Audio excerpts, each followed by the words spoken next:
Hola mis hermanos, ¿qué tal? ¿Cómo están? Bienvenidos a este su canal Conoce tu Fe Católica.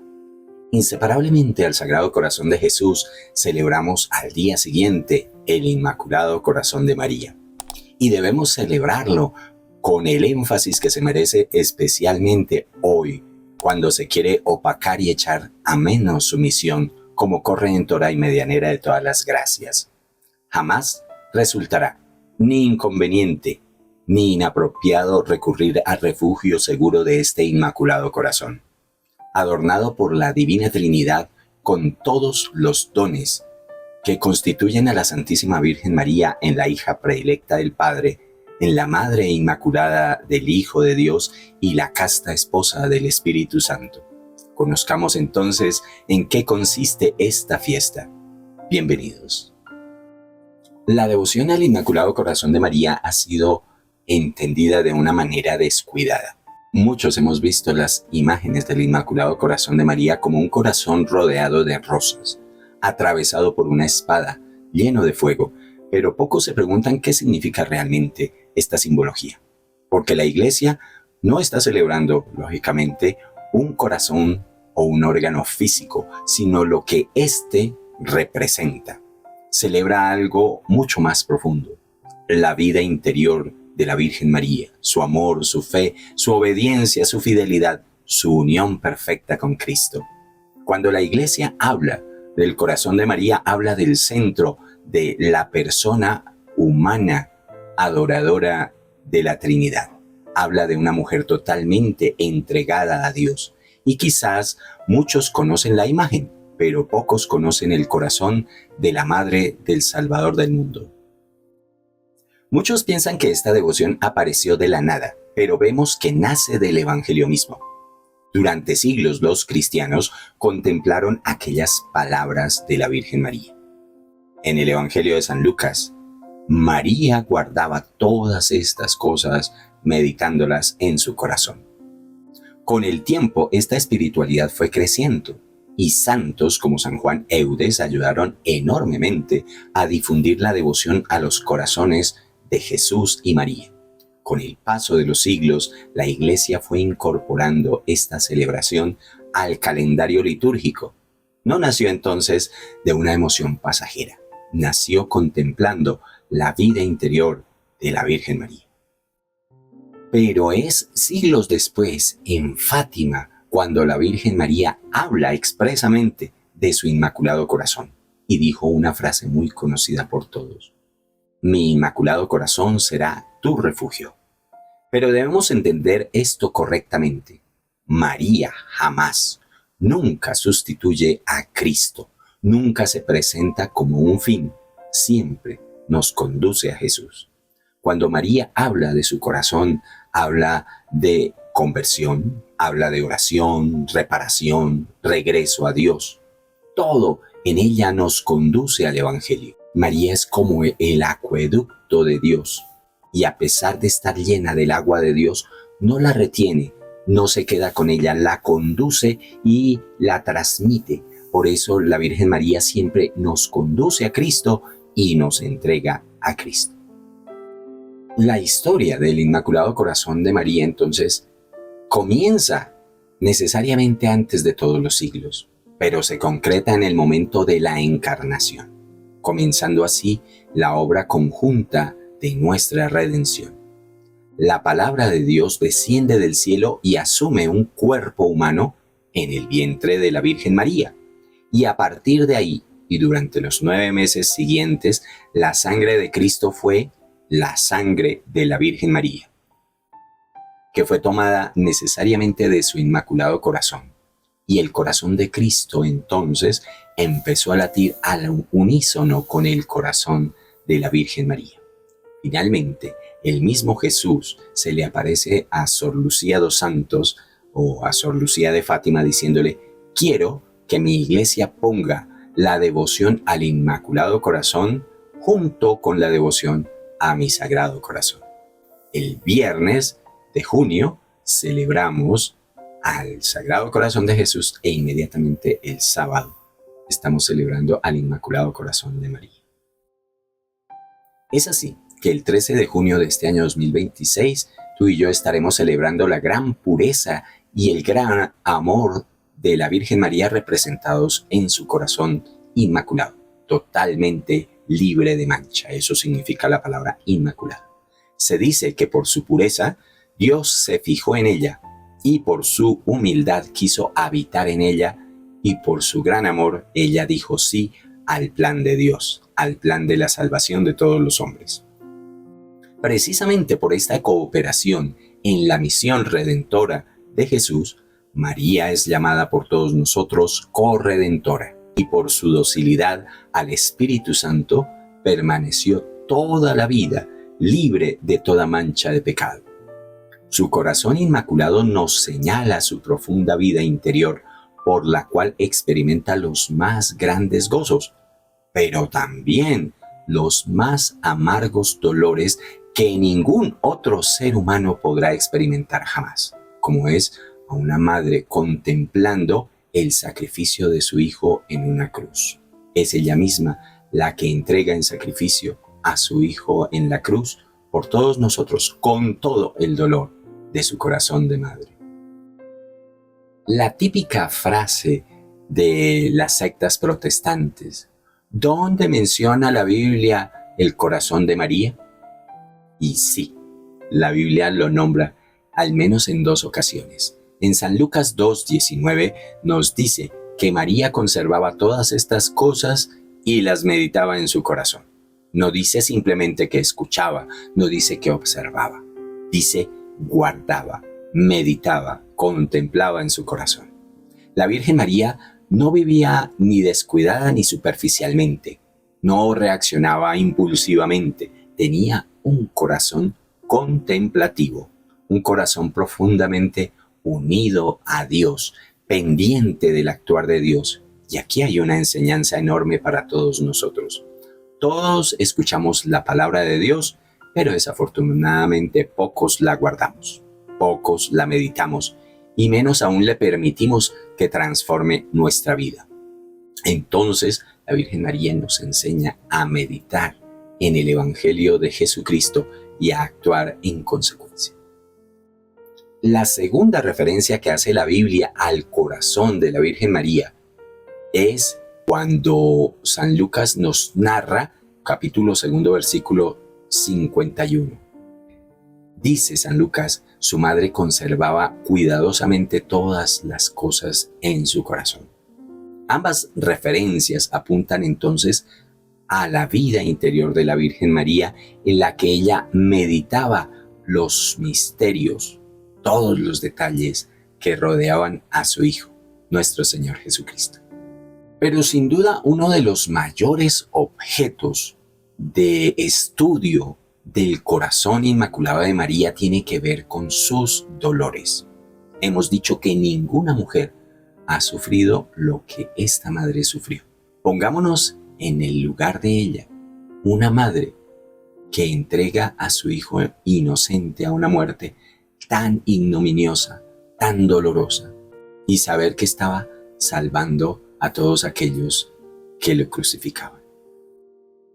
Incluidos nosotros, por supuesto. Ahí estábamos nosotros también. Y Jesús nos va a dejar como madre en la persona de Juan a esta Virgen Santísima que asume el papel de madre de la Iglesia.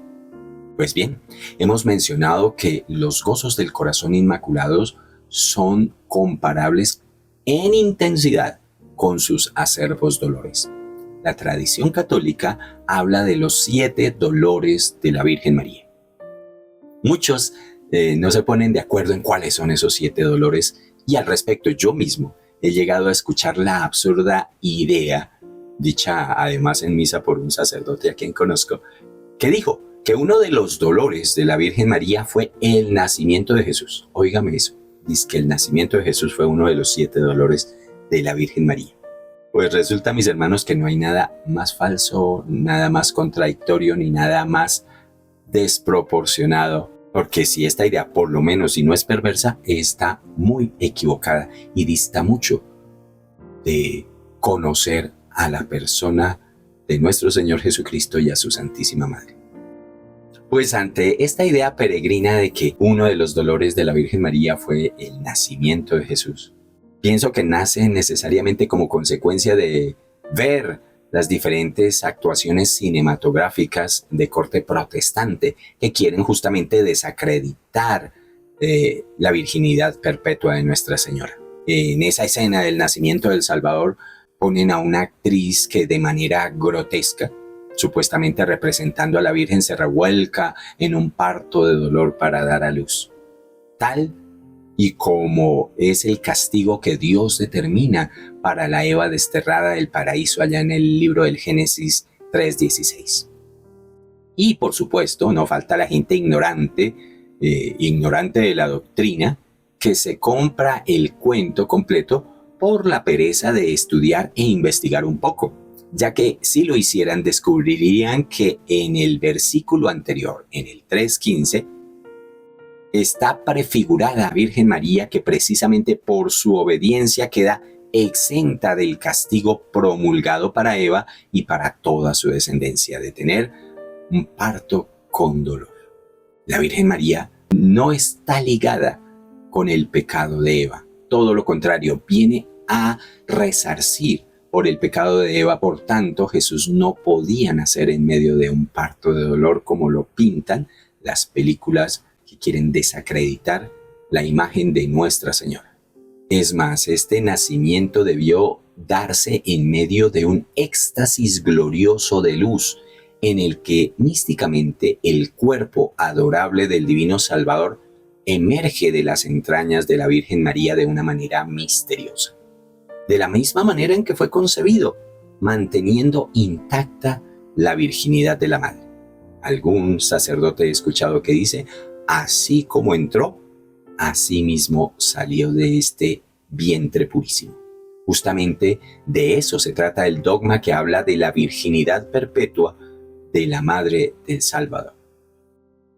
De una manera piadosa atribuimos al Papa San Pío X el símil de la maternidad divina, con un rayo de luz que atraviesa el cristal sin romperlo ni mancharlo, porque como dice el mismo San Lucas en el pasaje de la Anunciación 1:37, porque para Dios no hay nada imposible.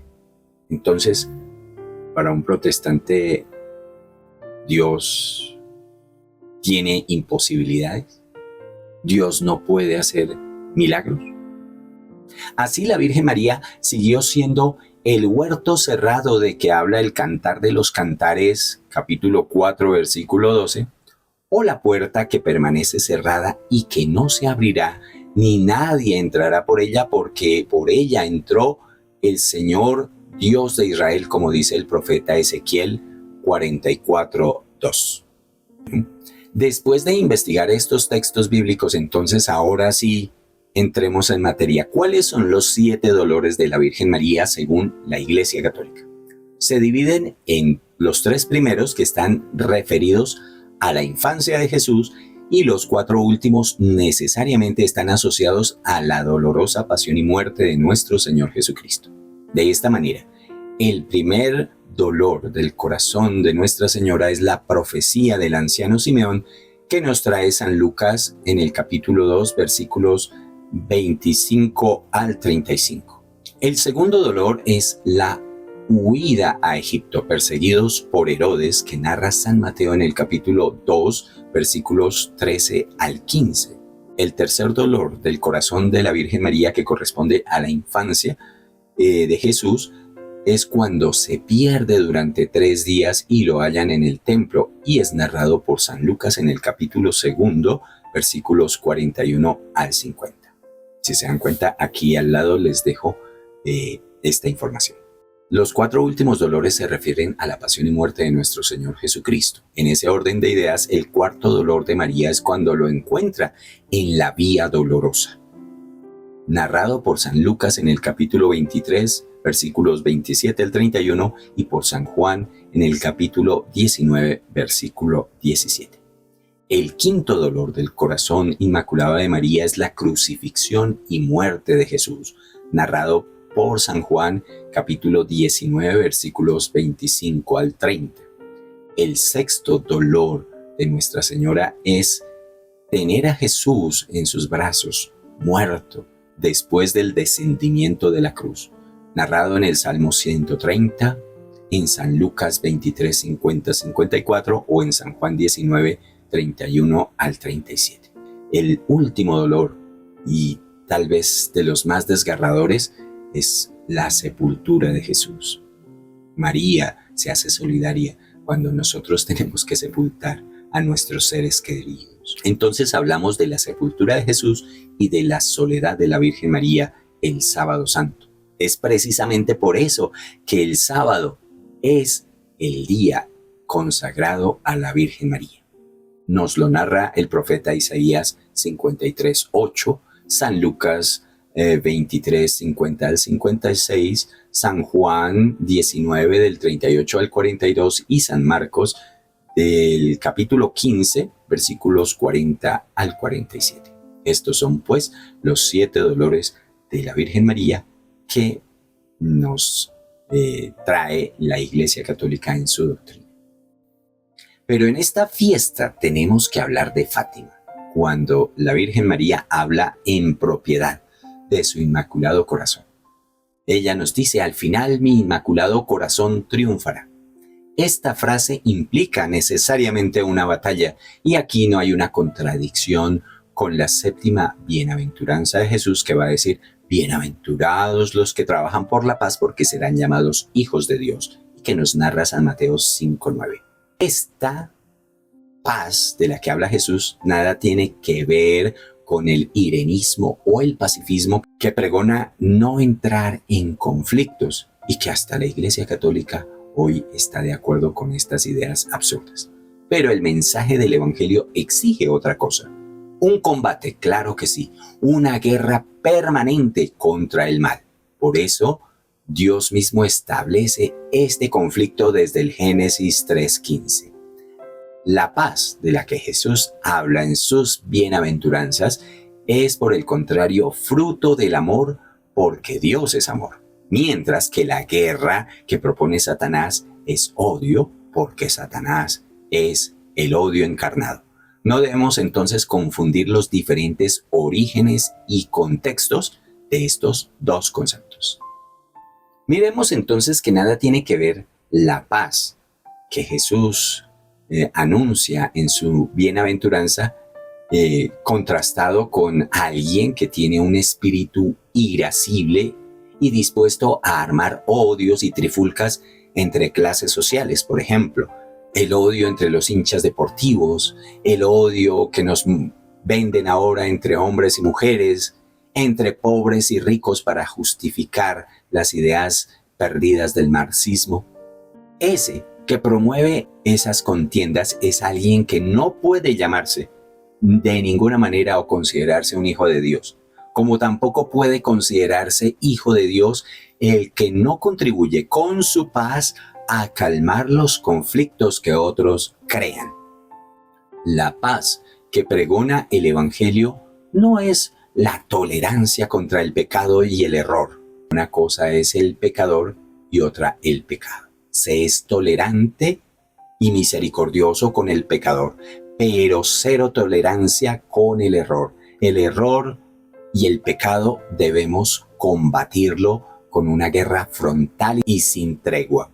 Esto ya es diferente, y es en este campo que todos debemos combatir por amor a Dios y del lado de Dios. Es una guerra que se plantea, vuelvo y digo, en el Génesis 3:15 y que perdurará por siempre. Es una guerra en la que estamos inmersos tú y yo, queramos o no. Durará por los siglos, como he dicho, y en la que todos los que amamos a Dios sobre todas las cosas debemos participar del lado de Dios para establecer el reinado de Jesucristo. En este contexto es que se debe dar el triunfo del Inmaculado Corazón de María en su mensaje dado el 13 de julio del año 1917 en Fátima, Portugal. Recordemos que la aparición de la Virgen María en esa fecha pidió a los pastorcitos sacrificios y oraciones por la conversión de los pecadores, y por eso en esa misma fecha es que la Virgen María se anima a mostrarles la cruda realidad del infierno a estos niños pequeños. La Virgen María, que es la sabia, la madre más sabia de todas, fue capaz de mostrarle esta realidad cruda a los niños para motivarlos a orar por él. Entonces, no le tengamos miedo al infierno, tengámosle miedo a ir a parar allá. La Virgen María pidió también establecer la devoción a su Inmaculado Corazón y consagrarle a Rusia a su Inmaculado Corazón para evitar que la ideología comunista se esparciera por todo el mundo. Y por lo que vemos hoy en día parece ser que esto no fue hecho a tiempo por el Papa de turno al que le correspondía hacer esta consagración de Rusia. Y por eso vemos las nefastas consecuencias sobre todo el planeta que esta ideología ha tenido. María pide que al final de cada misterio recemos tú y yo por las almas del purgatorio con la famosa oración: oh mi buen Jesús, perdona nuestros pecados, líbranos del fuego del infierno, socorre a todas las almas, especialmente a las más necesitadas de tu misericordia.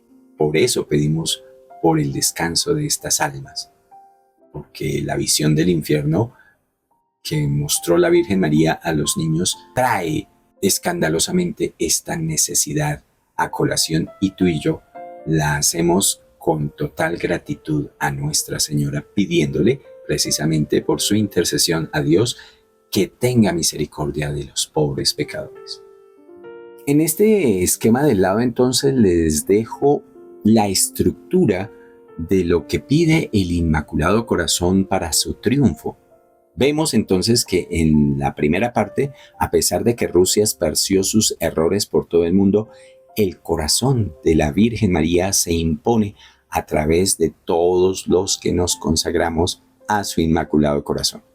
Entonces la Virgen María establece un ejército en la persona de los sacerdotes. Recordemos que se funda el famoso movimiento sacerdotal mariano. Pues bien, muchos laicos se asocian al triunfo del Inmaculado Corazón en esta guerra espiritual y se establece entonces un ejército conformado por todos los consagrados al Inmaculado Corazón de María, que sabemos que tenemos el triunfo en nuestras manos. Todo es cuestión de tiempo y la promesa de este Inmaculado Corazón se cumplirá cabalmente. En el interior de cada persona paralelamente ocurre otra guerra interior que se libra contra el pecado, contra el mundo, y de la cual nos habla San Pablo en su carta a los Efesios, capítulo 6, versículo 12, diciéndonos que no luchamos contra carne y sangre, sino contra principados y potestades, contra las tinieblas y fuerzas espirituales del mal. Es decir, nuestra guerra no es contra nuestros hermanos, sino contra el demonio. El terreno del combate es el corazón humano y en él también participa el Inmaculado Corazón de María, siendo nuestra madre que cuida celosamente de sus hijos. Pero tenemos que ser obedientes porque andamos en este mundo por entre las lindes de esos perros encadenados que son los demonios. Y si nos soltamos voluntariamente de la mano de nuestra madre, inmediatamente vamos a ser mordidos. Vamos a caer en la tentación. Esta batalla hace presas en todos los hijos alejados de Dios, los descarriados, los pecadores, los ateos, pero los que más hieren el corazón inmaculado de Nuestra Señora son los sacerdotes que se han metido en el movimiento modernista de la Iglesia, los incrédulos que además alejan a los fieles de la devoción a la Virgen María, arguyendo que su excesiva devoción eclipsa el honor y la gloria debidas solo a nuestro Señor Jesucristo. Ese cuento solo se lo he escuchado a los protestantes y ya muchos sacerdotes andan con el mismo cuento. El prefecto de la doctrina de la fe, quien asegura que resulta inconveniente decir que la Virgen María es medianera y corredentora, lo cual es un claro desprecio que anuncia un corazón que ha llegado a la incredulidad, porque en su interior ya no reina hace mucho tiempo el Inmaculado Corazón de María. y como consecuencia se han convertido para sus hermanos sacerdotes en lobos vestidos con piel de cordero que destrozan el rebaño de Jesucristo, perdiendo necesariamente muchas almas en ese proceso destructor de la iglesia. ¿Cómo vive un consagrado a la Virgen María? Alguien que se consagra al Inmaculado Corazón de María es ante todo una persona que ya no se pertenece a sí misma. Arde ya en el fuego del amor de ese Inmaculado Corazón, buscando grandes metas de santidad y buscando salvar gran cantidad de almas, pero sobre todo lo hace en silencio, sin que se note, sin alardes. Siente, mira y piensa como la Virgen María. Es capaz de ser sal en medio de este mundo corrompido. Es luz que no desfallece en medio de las tinieblas que todo lo han invadido, porque tiene el consuelo constante de esta Santísima Madre. Un consagrado al Inmaculado Corazón de María está pronto a ofrecer sus sufrimientos para socorrer oportunamente a los descarriados, porque han puesto todas las circunstancias de su vida en las manos de su Santísima Madre, observando los mandamientos, el rosario, la pureza, la sobriedad y la modestia en su vida. Hay, por supuesto, muchas maneras de consagrarse a Nuestra Señora. Parece ser que la más preferida es el modelo propuesto por San Luis María Griñón de Montfort. Muy bien, ¿y entonces en qué consiste la devoción de los primeros sábados? Es un acto reparador de este Inmaculado Corazón por los pecados del mundo, dado en estos términos a Sor Lucía dos Santos en el año 1925. La Virgen María le dice así: mira, hija mía, mi corazón cercado de espinas que los hombres ingratos me clavan sin cesar con blasfemias e ingratitudes. Tú al menos procura consolarme y di que a todos los que durante 5 meses en el primer sábado de mes se confiesen y reciban la Sagrada Comunión y recen 5 misterios del Rosario y me hagan compañía durante 15 minutos meditando en los 15 misterios del Rosario con el fin de desagraviarme, a ellos les prometo asistirlos en la hora de la muerte con las gracias necesarias para su salvación. Es decir, durante 5 meses seguidos, los primeros sábados de 5 meses seguidos, hacer esta devoción reparadora al Inmaculado Corazón de María nos garantiza entonces la salvación. Vale la pena comprometernos con esta obra maravillosa de lucha contra el demonio y sus acechanzas. ¿Qué nos enseña el corazón inmaculado de la Virgen María? Nos enseña varias cosas. Por ejemplo, a guardar la palabra de Dios en nuestro corazón. A confiar, aunque no entendamos en el momento aquello que nos ocurre. A permanecer fieles en el sufrimiento, aunque no entendamos, y saber consagrar y unir nuestros sufrimientos al sufrimiento del Inmaculado Corazón de María y al sufrimiento del Sagrado Corazón de Jesús. A amar con fidelidad más allá de lo racionalmente podríamos decir. A amar con fidelidad a nuestro Dios sin ponerle condiciones, aunque no veamos los resultados. A seguir a Cristo hasta la cruz y permanecer allí junto a Él, firmes junto a la cruz de nuestro Señor Jesucristo. Vemos que la Virgen María no fue grande porque entendió todo. No, tal vez no entendió mucho, pero fue grande porque creyó a pesar de no entender muchas cosas tal vez. Y eso cambia nuestra manera de mirar a esta devoción. No estamos contemplando entonces una imagen bonita, estamos contemplando una escuela de vida cristiana que nos enseña a ti y a mí a saber ser fieles y obedientes a nuestro Señor.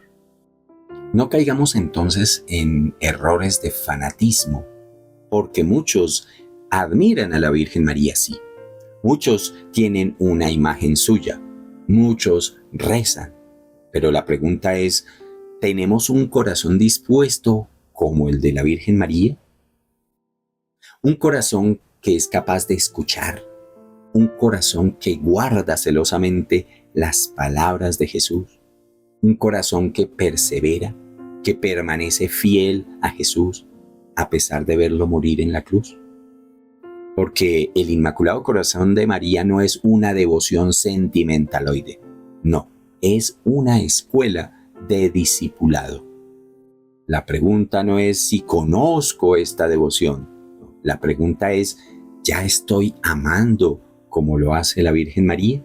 ¿En qué me parezco a esta grata Señora del Cielo? Como hijos dóciles, no rebeldes, dejémonos conducir de la mano de Nuestra Señora, del corazón de María, del corazón de Jesús. Mantengámonos en perfecta sumisión de amor a esta Madre que sabe muy bien lo que nos conviene, mientras que nosotros, inexpertos, no lo sabemos. Más adelante, y con abundantes lágrimas, le daremos las gracias por no habernos dejado cometer verdaderas torpezas que nos hubieran precipitado en el abismo y por las cuales en aquel momento, como con nuestra madre terrena, nos hemos llegado a rebelar y a hacerle escándalo tal vez, pero ella, Nuestra Señora, nos perdona, nos acoge y nos libra, por supuesto que sí, de todas las acechanzas del maligno. Decidámonos pues a seguirla sin peros, sin ponerle objeciones. Ella es la que sabe y nosotros no sabemos. Somos sus discípulos, sus aprendices en el seguimiento de Jesucristo. Pues que no nos tiemble la mano seguir a esta hermosa Señora. Mis hermanos, gracias por vernos, gracias por quererte formar con nosotros, por querer profundizar en la fe y en la doctrina de más de 20 siglos de nuestra única, santa, católica y apostólica Iglesia fundada por el único Hijo de Dios, nuestro Señor Jesucristo. Continúa con nosotros, no te pierdas el próximo domingo una catequesis espectacular con el motivo del nacimiento de San Juan Bautista. Aprenderás muchas cosas prácticas e interesantes para tu vida de fe. Por eso, suscríbete, activa las notificaciones, pero sobre todo comparte. No te quedes tú solo con esta información. Recuerda que ayudando a salvar a otros, estás ayudando a salvar tu propia alma. Mis hermanos, será entonces hasta dentro de 8 días, si así Dios lo quiere.